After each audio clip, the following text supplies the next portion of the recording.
Yo, yo, yo, yo. What's going on, folks? Start waiting for some people to get in here. College football is back, people. Goddamn. College football is back. Woo. It is time. It is definitely time. Appreciate you all. Let's see. We got it here.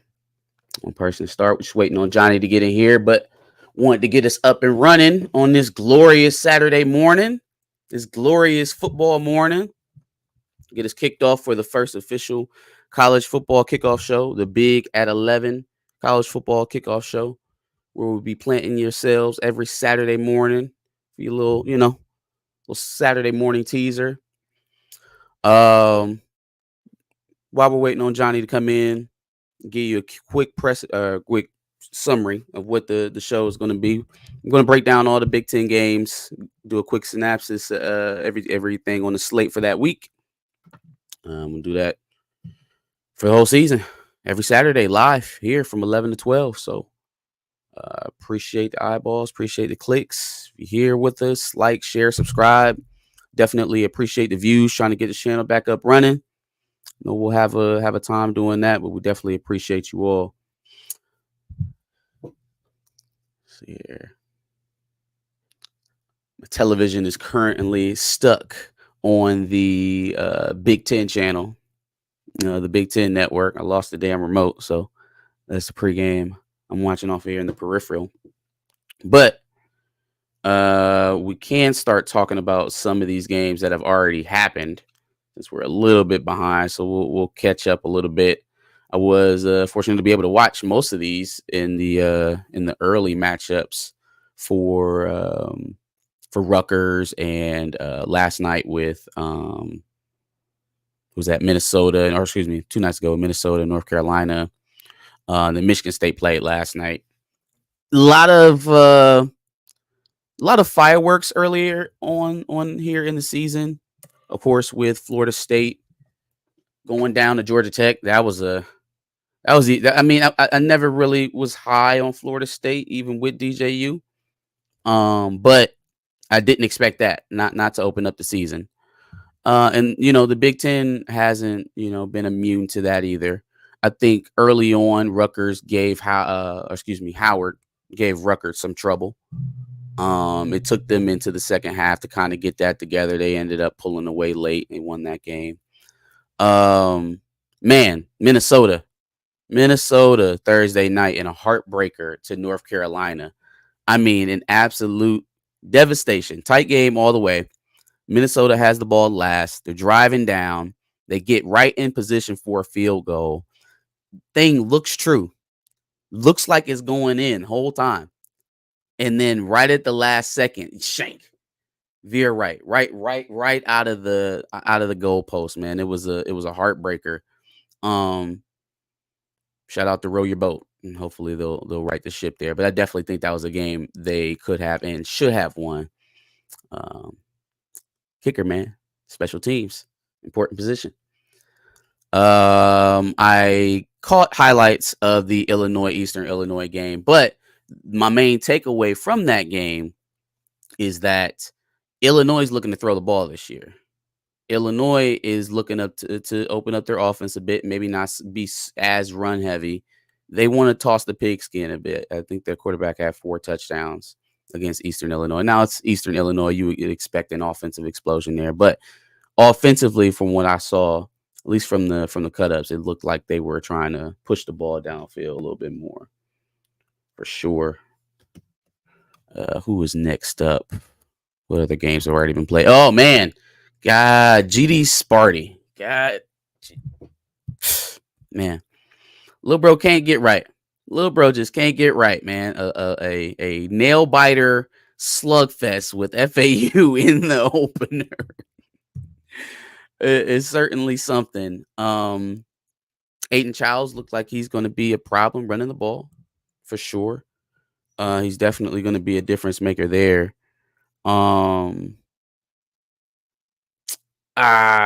Defensively, looked like they had a little bit of a problem corralling the run as well.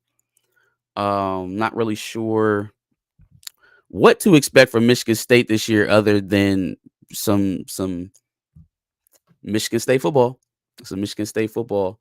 I mean, shout out to FAU for hanging with them as long as they could. I think ultimately late in that game, the offensive line kind of broke down. And, if you don't have the heavies, it doesn't matter how long you hang in there. Eventually that'll show.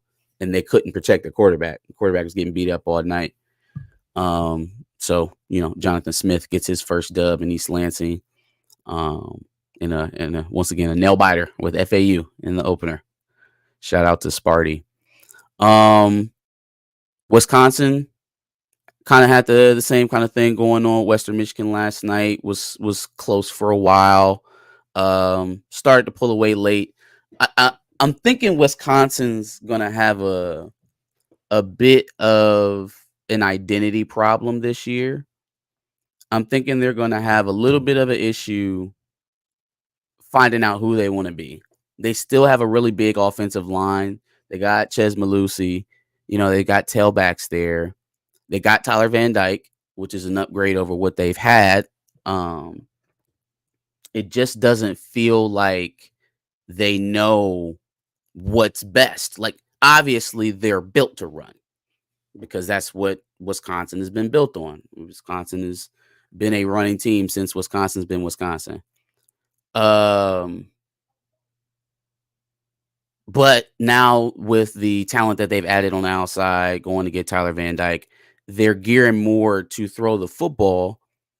How does that weigh out with the personnel that you have right now in Whiskey? I see them still struggling with that early. Even last night versus Western. Western played some defense, man. Western was playing some defense last night. I remember who the safety is, number 3, but he popped off the screen a lot. Even until the right at I think the second to last drive, he got ran over for a touchdown. But before that, he was making a lot of plays. So yeah, that's going to be the continuing theme with Luke Fickell and Wisconsin this year is who are they? What are they going to be this year? Something to look at, something to pay attention to. Who was next up? Okay, we got Penn State and West Virginia. That's a noon kickoff on Fox. This game interests me for a couple different reasons. It interests me. Number one, James Franklin, right?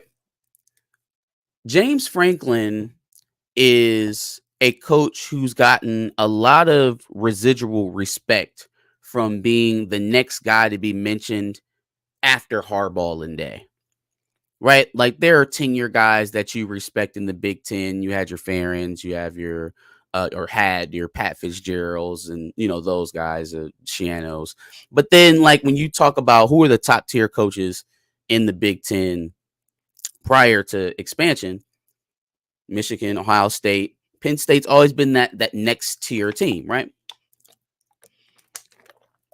To that end, James Franklin has never, other than 2016, other than the whole year that validates the career that is James Franklin's career, other than that, the man just has not taken the next step, whatever that next leap is to beating Ohio State or Michigan and then taking that on to a playoff win or winning the Big Ten championship, bar none, right? They won, again, 2016, 1 year, missed the playoff. So what does it look like for James Franklin in year 9 for Franklin? Year 9? To drop a early season matchup versus, like opponent. I don't know if I call them like opponents, West Virginia and Penn State, but at least a better matchup, a little bit closer to the Michigan State FAU matchup than what it was for Rutgers and Howard, right? A little bit more competitive of a game and taking that game down to Morgantown, right? Going to West Virginia to get it. That sounds like disaster for me. That sounds like you go from a season where a lot of people are expecting you, not hoping that you get over the hump, but now expecting you to make the Big Ten championship game. or excuse me, not the Big Ten championship game, but make the playoff, right? In a year that it's been expanded, you lose one to West Virginia in the opener. Oof, yikes, yikes. Um, I don't want to be sitting in that seat because then what does that say for the rest of your season if you're Penn State? If you drop one to the Mountaineers in Morgantown, then what does that mean on the road at Ohio State? What does that mean? Or no, I guess they got Ohio State at home. And they missed Michigan. So against Oregon, against USC this season, what does that mean? In a potential Big Ten championship game where you may have to win to get into the playoff. What does that mean there? Right? There's going to be better competition for Penn State down the road that doesn't really look all that great if they drop this game. So I expect them to come out firing and trying their best to put some separation between them and West Virginia as soon as possible, so that there's not so much pressure, for Aller and the offensive side of the ball, which is going to be the one that has the most eyeballs on it this season, to dig them out of holes early on in the season. So I don't know who I got in that one. I got to pick now because we're here.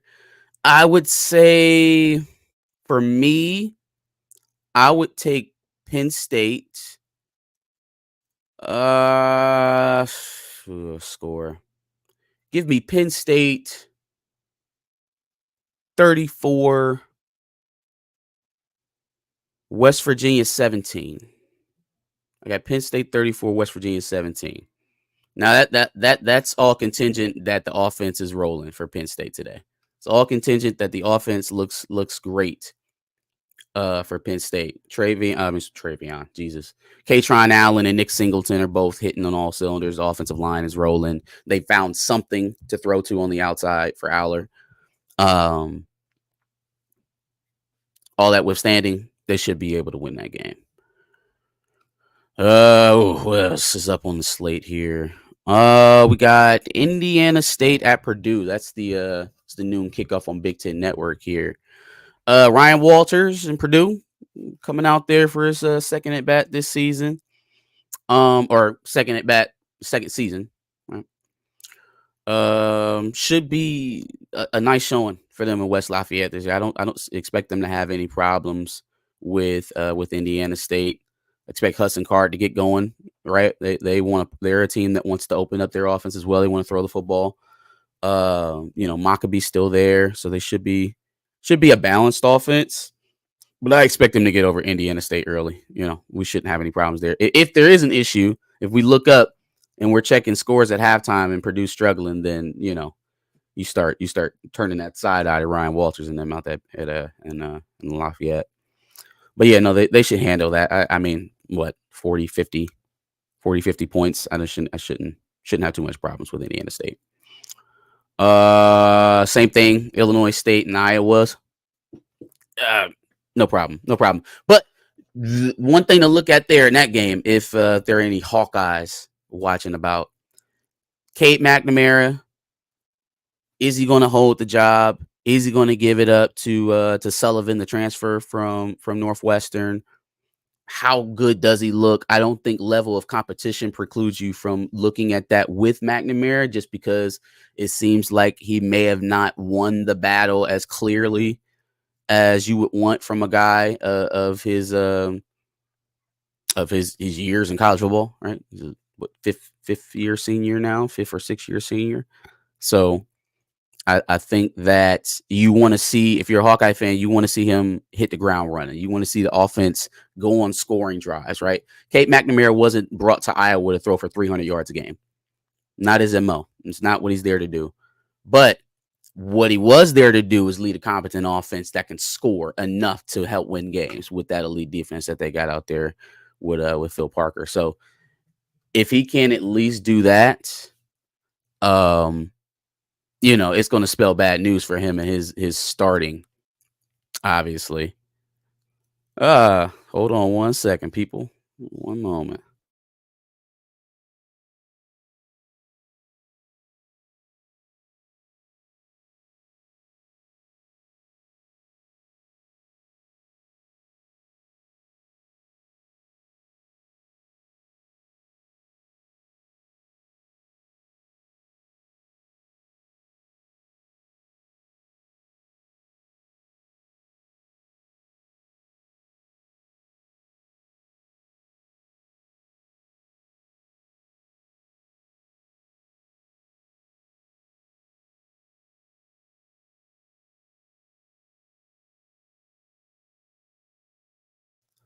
All right, yeah, that was Johnny letting me know he's having some technical difficulties this weekend, so we'll definitely get him back next week. I should mention, go ahead, head to the channel now or after, sometime in the middle of the breaks of the games today. Check out him and Josh's breakdown on 30-minute rivals. They broke down Ohio State and Michigan's game, both a little bit more in depth than we'll have time to do here today. But that's every Thursday. Every Thursday we'll break down Ohio State and Michigan, in particular in their games for the week on 30-minute rivals, and then we'll do all Big Ten games here on Saturdays. All right. Where was I? Who was I ranting about? Oh, Kate McNamara in Iowa. Yeah. Lock it down, Kate. Lock it down, fam. Hearing some shaky things out of Hawkeye City there, out of Iowa City. Connecticut at Maryland at noon on FS1. So Mike Locksley and company are interesting. I think that something that hasn't been talked about enough with Maryland has been what the quarterback situation is going to look like. They brought in the guy from NC State, I believe, and then they also still have Billy Edwards, right? I expected it to be Billy Edwards going into it. What's going on, Antoine Johnson? AJ, I appreciate you. Maybe I'll let you know about the post game. We usually do the other channel on Sundays, but we'll keep you in tune about the post games for sure. Go Blue, yes sir, absolutely. But with Mike Locksley in Maryland, I think that their quarterback situation is going to be something to keep an eye on, because where does the floor go, right? They were already at a certain level with Talia Tungavaloa. And so that got them 8 or 9 wins a game. Still couldn't beat the big guys, right? Still couldn't beat the Ohio State, Michigans, Penn States. All the games that they should lose, they lose. So if that's the case, this year, with what you would have to expect to be a lowering of plateau or lowering level with Billy Edwards or whoever wins that job out in Maryland, how do they compensate? Do they run the ball more? Do they lean on the defense? Do they try to hold the ball more to win possession? How do they win games now? I don't believe they're going to be able to sling the ball all over the field like they did for the last 3 or 4 years. That'll certainly be the offense. That'll certainly be there. They're not going to change the structure of it. I don't think it'll be as prolific as it's been with Talia. They had a top 2 passer in the Big Ten with him for the last 3 years. And you just don't, even if Edwards or whoever takes that job is doing it efficiently, you can't expect that right out the gate, right? So I'm interested to see how they've adjusted on the other facets of the offense. How does the offensive line look? Are the receivers still as strong as they've been as long as Mike Locksley has been there? Josh Gaddis, as much as I have disdain for the man at this point, is an excellent wide receiver recruiter. So I expect the room to still look good there. Obviously, they keep a good running back. Hemby, I think is the guy back there now. I don't know, man. I want to see it. I want Locksley to beat one of those teams. Not Michigan, obviously, but Ohio State, Penn State, get one of those wins. Because here's the thing, man. Maryland is one of those teams. Maryland, Iowa, Rutgers, Penn State. One of those teams that's just kind of lurking there on the edge of who you would expect to be competing, right? Obviously, Ohio State, Oregon, Michigan, those guys are going to be competing for the Big Ten title and also for one of the several playoff spots that the Big Ten gets to go in. But where you start that cutoff level for the at-large bids, I believe is at 9-3, right? 10-2 probably gets you in one of the Power 2 conferences of SEC or Big Ten. 9-3 is when you're going to start getting axed. 9-3 is when you start hitting that cutoff, because now there are 9-3 teams all over the country. There's going to be several 9-3 teams in the ACC. There'll be several 9-3 teams in the Big 12. There'll be several big 9-3 teams in the SEC, right? There's not unlimited spots. We got 4 conference champions and then we got 8 at large. So you expect maybe for the runner up in each conference maybe to get one as well, and then now you take away 4 more spots. So it is what it is. I think that today at least they've got Connecticut. They shouldn't have any problems there, but quarterback is a thing, offensive line is a thing, and then how talented is the wide receiver room going forward for them. We got Indiana at, or excuse me, FIU at Indiana, 3:30 on Big Ten Network. Who is that? Kirk Cignetti, their new coach there at Indy. I like his attitude. I like how he's stepping into that job. Indiana can't be a very easy job, and so the kind of attitude he's brought to his team, the fervor, right? He's not afraid. You know, we can't be in Big Ten football, but I like his attitude. Let's see here.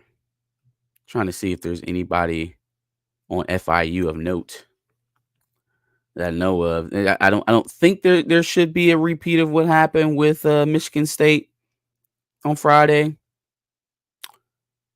But there is also that possibility. It's early on in the season. Indiana's a rebuilding team.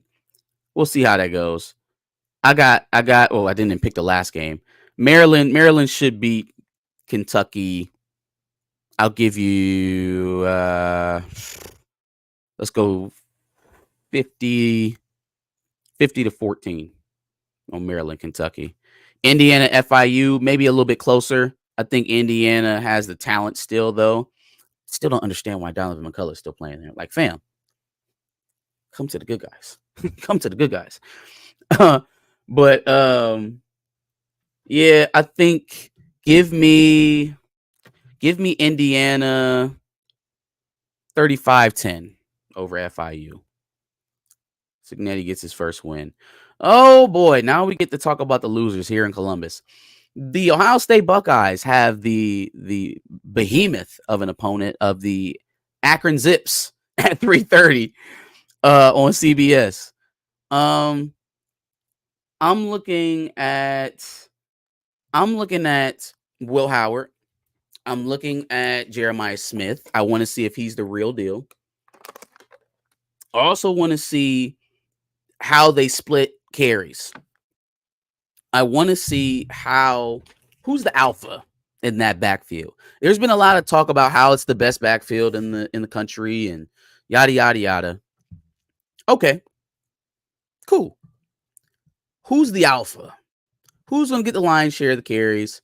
Who's going to actually lead the offense? Because they're going to need that at one point. If you don't have a lead back, then you don't have anything to fear. I feel that's just my perspective. So I think it'll more than likely end up being Henderson. Henderson's been there longer. They convinced Henderson to come back, right? They even kind of massaged the situation when, getting Juggins in there. I think that Henderson also gives you the most flexibility, right? Catching the ball out of the backfield. He has more of the big play ability. Where I think they're going to use Juggins is to supplement where Travion is weak, right? Travion is not your short yardage back. He's not your goal line back. He's not your 3rd and 2, 3rd and 3 back. Quinshon Juggins will be that. And where they had those situations, they will lean on Quinshon Juggins. And I also think that they'll have a lot of packages where they put all of them, or both of them, on the field together with Will Howard. Seeing that they chose him to be the starter, he has the most experience with the read option out of the room. I think that'll be a big factor in Ohio State's offense, especially with Chip Kelly, right? Think LaMichael James and DeAnthony Thomas, right? What that he had out in Oregon back in those days when their offense was going crazy.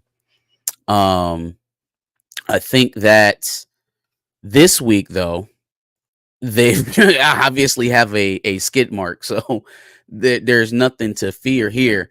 Now, if the Buckeyes somehow find a way to falter, in any real way versus Akron, expect me to laugh Expect me to be all over the floor live on stream, talking about it. But I honestly, I don't expect them to have any trouble with Akron this afternoon. I mean, obviously, this is a showcase, first game of the season, MAC opponent.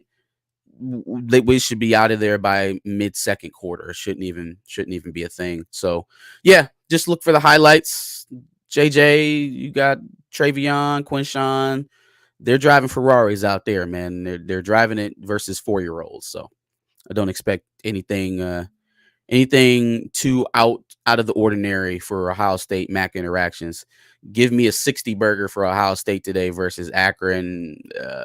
Maybe they score a touchdown. Maybe they score 7. Northwestern, Miami of Ohio. Northwestern is going to be a sneaky team this year, y'all. You mark my words. Northwestern is going to be a sneaky team this year for sure. Northwestern came out, got 6 wins last year when nobody expected them to even come out of the coffers of the Big Ten. This year, people will be looking out for them, but the reason why they won, I feel like, is how they'll be good this year again, right? Playing tough defense, they'll run the football. They're the way that I can't think. What is Northwestern's head coach? Hold on. Can't think of his name right now. He reminds me a lot of Fitzgerald. You can tell that he came up out of that tree.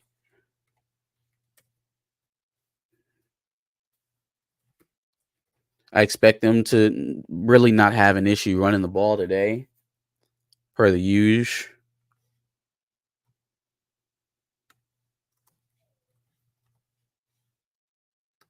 What is his name? David Braun. David Braun. Yeah. Okay.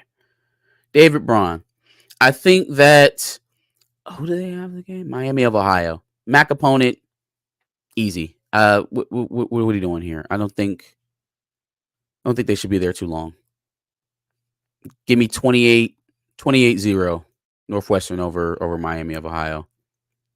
Run the damn ball, like the Georgia Tech coach said.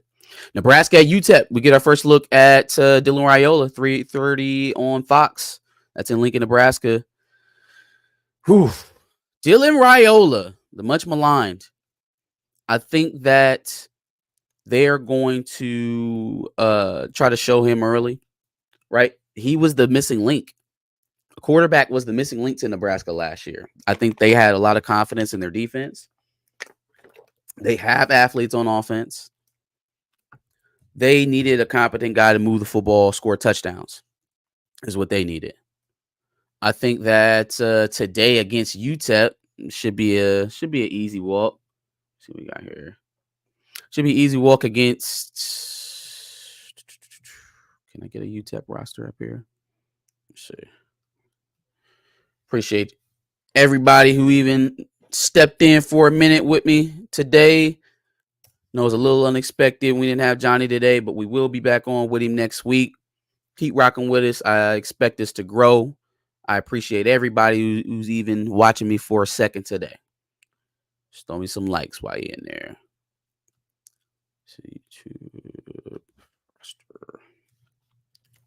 See if there's anything dangerous on UTEP's roster here.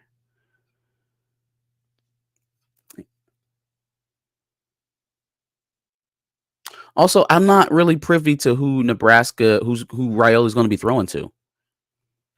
Who does Nebraska have outside?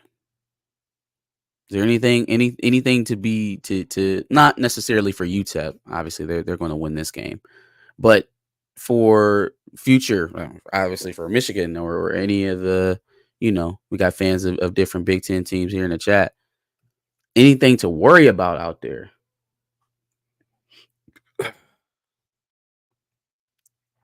Let's see what we're talking about in the chat.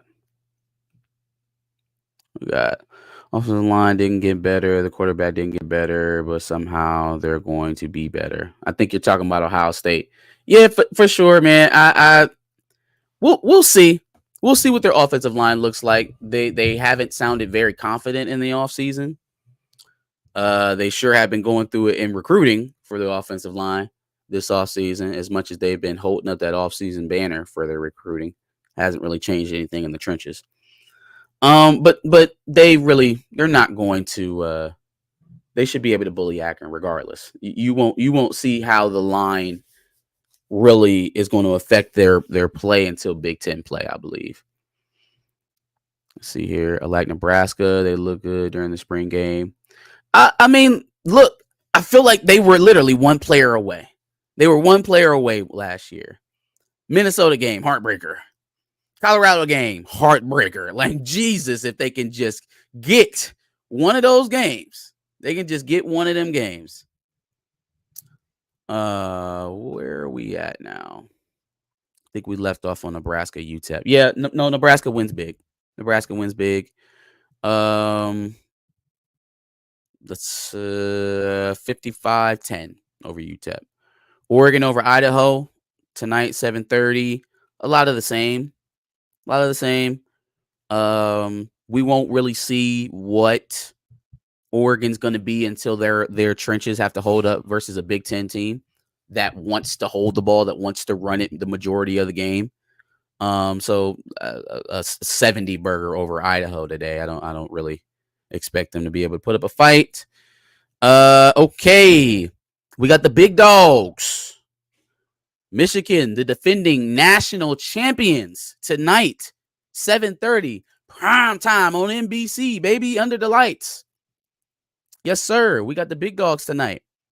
I am going to express some stuff to y'all. I appreciate the 7 watching. Go ahead and give me a like if you do so, if you feel so inclined. I appreciate it. But I'm going to give you a peer into my fan brain here for a second because I'm a little nervous. Not about us winning this game, but about the QB position. Because everything we've been hearing all this offseason, which is only beat reports, right? They're beat writers. Beat writers are going to say what they say from their sources. However, it is also seemed that the coaching staff and that Michigan has centered Alex Orji most of this offseason as being the guy that they would like to take the job, right? And we haven't really heard a deviation from that until Monday. Or not Monday. When was that? It was like Thursday. And then all of a sudden, which Davis Warren has always been there. People have always mentioned Davis Warren. But it's always been second. It's always been, well, Alex Orji is leading, and then Davis is pushing him. Alex Orji is leading, Davis pushes him. Alex Orji is leading, Davis is right there. If that has been the case through spring, through fall camp, through all the way up until game week, I feel a way that somehow that flip-flopped and now Davis overtook them. Because at what point do we start moving into game prep? At a certain point, the competition has to be over because now we have to prepare for a game, right? I mean, that's just how I'm looking at it. Obviously, I'm not a coach. I don't know better than Sharon Moore and crew. I'm sure they're making the best decision available. But for the life of me, in whatever football knowledge I got up here in my brain, I don't see the avenue where this offense's ceiling is higher with Davis Warren over Alex Orji. You would have to convince me that Alex Orji was so devoid of a passer that he probably shouldn't be playing quarterback. And then in which case, then we have to accept the fact that Jim Harbaugh himself left him at quarterback. Brought him in as an athlete, tried him out at quarterback, as he's done with several different options. Guys have gone here and gone there, right? Pro quarterback or not, right? Look at Kendrick Bell. Literally just did this with Kendrick Bell. And he didn't end up being a quarterback. But Alex did. And not only did he kept, it seems like, from reports, a pretty consistent level all through the offseason. Now, I haven't heard anything official. I haven't heard anything from Michigan, haven't heard anything from Sharon, but tea leaves are pointing Davis Warren. I think if we've got Davis Warren, we're still going to beat the hell out of Fresno State. But maybe don't play with the line. Leave the line alone. I just don't know what to expect, right? I think Davis Warren is a very proficient passer. I like the way he throws. I think that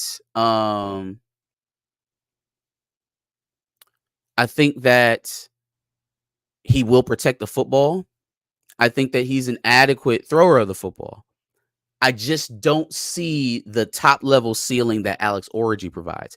Alex Orji, when he steps on the field, gives you the ability to score every play. And missing a throw on 3rd and 5 be damned.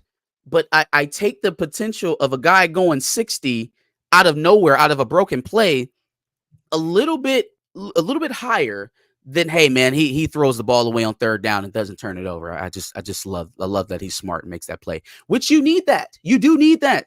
Don't let me belittle it. You need that. It's just I'm a ceiling guy. Which I thought they are too with what we're talking about on the offensive line, right? Dom Jujis, Evan Link.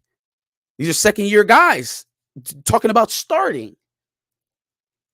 Why wouldn't we apply that to the quarterback situation? Younger, more talented, higher ceiling.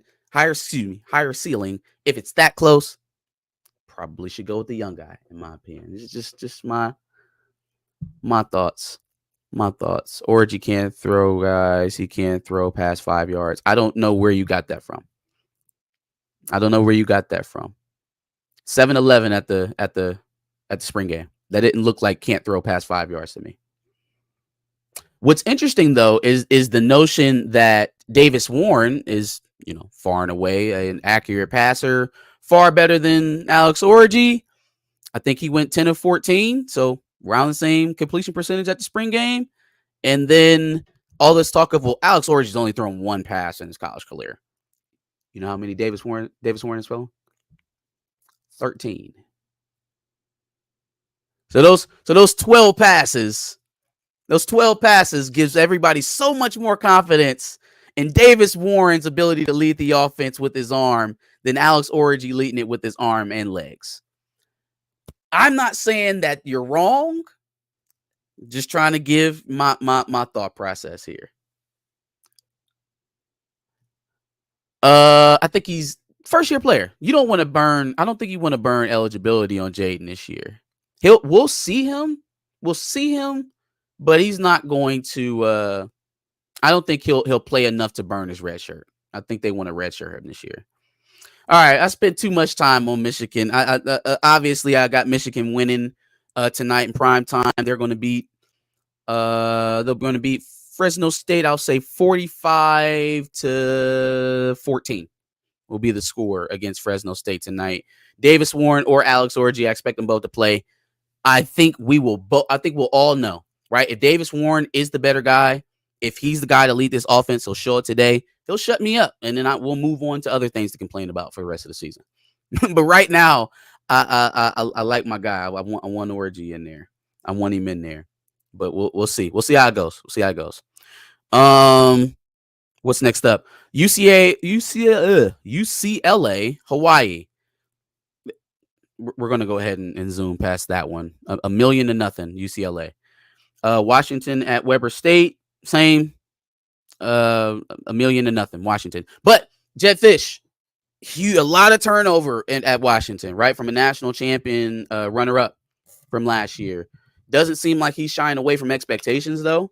I want to know what Washington thinks they have, right? Is it truly going to be a bust down, clear it all out, start from scratch kind of rebuild, or do they have enough in the coffers there to compete? That was a team that had the Joe Moore award-winning line last year. So, I mean, if it's not completely bare, they should be able to compete in the Big Ten. And if it's not, then they'll get their medicine, just like I think a lot of those West Coast teams will get this year in their introductory year of the Big Ten. But tonight, I expect Washington to roll. Now, the big one is going to be tomorrow night at 7:30 at Allegiant Stadium in Vegas, USC versus LSU. That is going to be the one that most of our eyeballs will be on. Probably split between that and the NFL Sunday, or Is NFL on tomorrow? Or is that next week? I don't know, man. I've been out of the NFL loop so long. I don't remember when it starts. But in any case, that's the big one this weekend, USC LSU.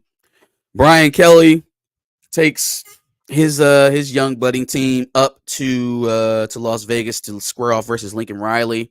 Lincoln Riley has a new revamped defense with Deontay Ayton. We'll see how much they've improved. Right? They don't have a lot of time to sit around and play powder puffs and kind of ease their way into it. They got LSU right out the gate. We will know, right? Not just if the defense has gotten better, but also we will know if Riley has changed his philosophy enough to benefit the defense. Are you going to try and score 1 million points a minute? Or late in quarters, can you do me the benefit of bleeding clock so that when you score, I don't have to go out here and play a whole nother series to guard the end zone before we go in here to half? At the end of games, can you maybe not score 70-yard touchdowns and continuously give the other offense opportunities to also score? Maybe we eat clock. Maybe you eat field here, right? Does he get more strategic about when he goes fast, when he tries to score? If he doesn't change that, mark my words, Lincoln Riley will drop some games in the Big Ten that USC ain't got no business dropping. If he doesn't change the way that he calls the game, it's not just about having a good defense. It's not just about getting turnovers or stops. It's about how you call the game. You can have a defense that is getting you stops. You score points, but now since you are continuously trying to score and giving them the ball back, the game is still going. Where it could have been over had you just bled 3 or 4 minutes off the clock and got out of the quarter, right? That's the type of things, those are the type of amendments I want to see from Lincoln Riley, not necessarily just touting a good defense. Anybody can do that. You can screw a good defense by calling a bad game.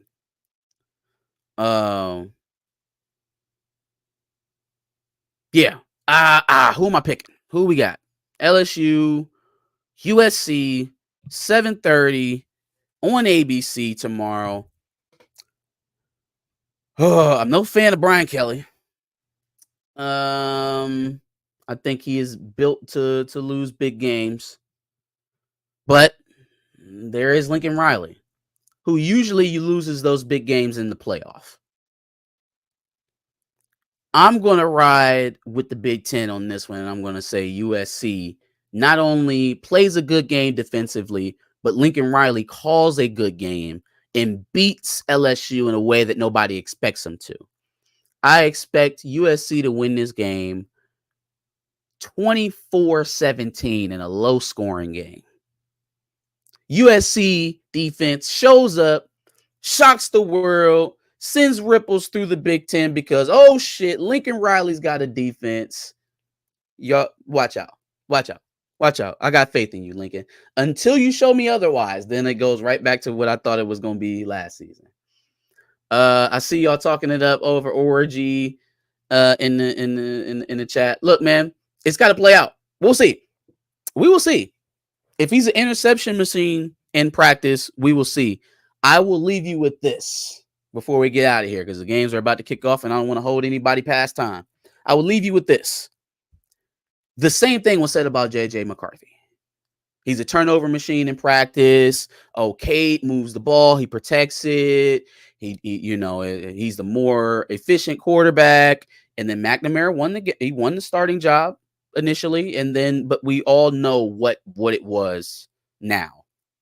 We all know what it was now. Right? Consistency and not turning the ball over in practice feels comfortable for a coach. And I understand that. Take the risk. Play the better athlete. I'll leave you with that. I appreciate everybody. I appreciate everybody for coming in today, man. I really do. We're trying to get the channel back up and running. Definitely an exciting college football season we have upon us. Thank you so much. If you could just leave me a like, come back and kick it with us on Thursday and on next Saturday for another live. Enjoy college football. Drink safely. Enjoy football. We out of here. AJ and Antoine, appreciate y'all, man. Appreciate y'all getting the comments going.